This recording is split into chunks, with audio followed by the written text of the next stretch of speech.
Thank you for joining. My name is Laomi, and I'm the founder of the Business Outliers. We offer business development consulting services.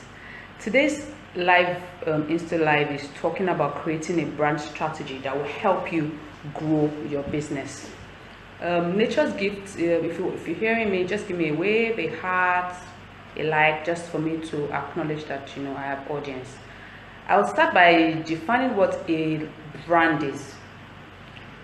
You probably think, some people will think that a brand is your logo or the colors that you choose. But to me, a brand goes beyond those outward representation. So yes, your logo, your colors, they are parts of the story, they are part of the brand. But the brand is the promise. Really, a brand is what you offer to the person that you want to influence, to the person that you are trying to influence. The brand is what you want to offer to him. So it goes beyond the logo, the paraphernalia that goes around the business. So if you have a good personal brand, for instance, people will be willing to say they want to pay more for your product. If you have branded your product the right way, your customers will want to pay more because they've seen the value in what you're doing. So a brand begins with the value. It begins with what your business stands for. So it goes beyond, the name that you have. Yes, the name is important. The description is important, but it goes deeper. How it's actually about how people perceive your business. So you're talking about the values that people see in your business. There's so many values that you want to adopt as a business owner to portray your brand. For instance, you want to be described as being excellent. You want to have an excellent value, meaning that your work, your product, everything that embodies your outward appearance is excellent. You want every single good quality that you can think about. Another key attribute is responsiveness, meaning that people are sending you DMs or are sending you emails, even to minute details on your Instagram page. Maybe someone sends a message or adds a comment. You want to respond to that comment because you want people to know, to perceive you as a brand that is responsive, meaning that if somebody contacts you, you answer them instantly. Then good qualities like maybe teamwork. You want to show that you are not alone. You work with people that are responsible in your team. You want your brand, other qualities could be that innovation. You want to show that your product is distinct, is innovative. You are doing something quite different from the people around you. The brand quality that you might like to embrace could also be leadership. Shows that you are a thought leader in your field of expertise. You could also talk about integrity, for instance. So those are the different qualities that you want to think about as a business owner, the different qualities that you want to say. But key thing about your brand is that it's talking about what people say about your brand when you are not there. You want your brand to fulfill the promise that you are offering. Why do you want a person to hire you? Why do you want people to buy your product? It is because of the brand that you portray.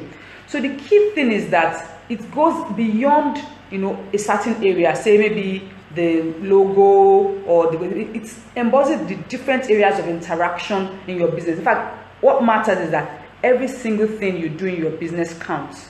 The way you interact with your clients, the way you even behave on social media, the way you chat, the way for instance, if you send an email out to people to invite people to buy your product, the font, the text that goes out, it should say something about your business. If you put two brands beside each other, there's that distinct element about them. For instance, if you put two banks beside each other, if you put a Guaranty Trust Bank and you put First Bank side by side, those two brands, they are distinct. You can say some certain things about GT Bank and say Guaranty Trust Bank is a kind of brand that embodies some set of characteristics, while First Bank also embodies a different kind of character. So your brand goes to tell you the way people perceive you, what people will say about you when you are not in the room. That's exactly so your brand is derived from who you are, then who you want to be, and then what people perceive about you.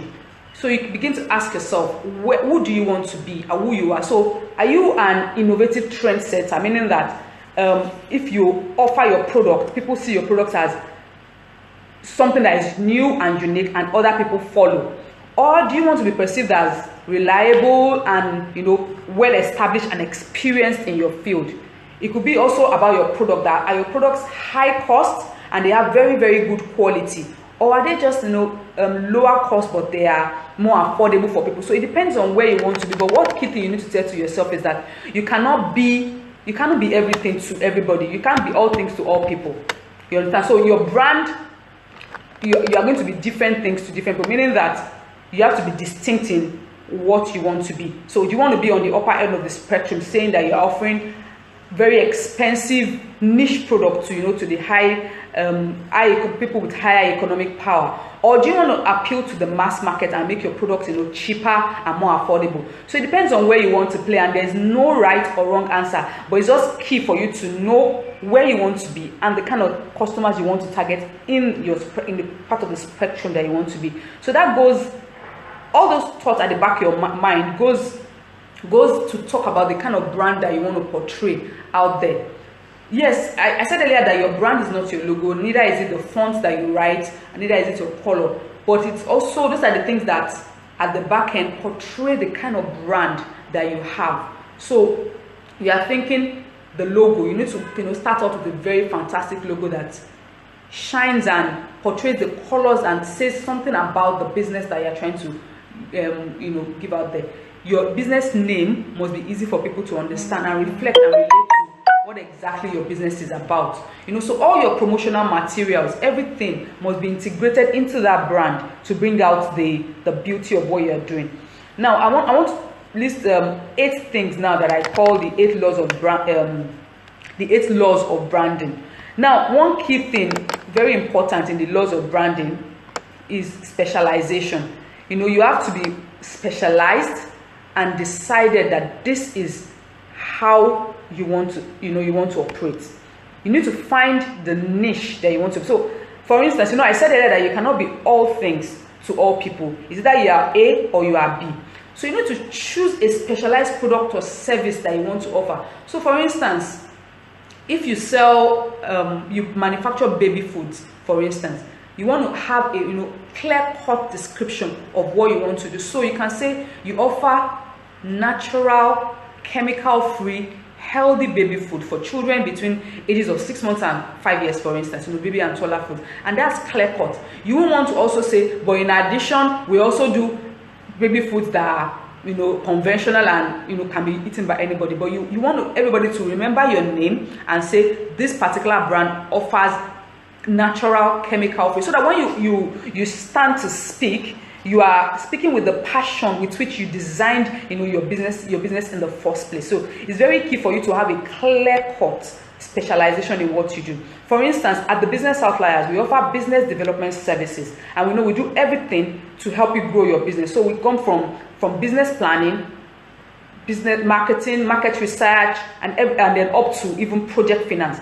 But everything around our brand is talking about what? Business development services. So it's clear cut. I'm not going to open a shop tomorrow and say, in addition to business development, we also do, say for instance, I also sell baby food. I mean, that's so totally different from what we're doing. So if you're going to look for complementary services, you have to think of complementary services that are in line and in sync with what you're doing. So for us, if you want to think of complementary services, I might be saying, okay, we also offer packages that help you in Google business name registration. You know, that's like similar to what we're doing, because, you know, I want to help you start your business, grow it, and, you know, start it and grow it to a level where you want to be. So those are the kind of things. So you have to have a clear-cut definition of what you want to do in your business.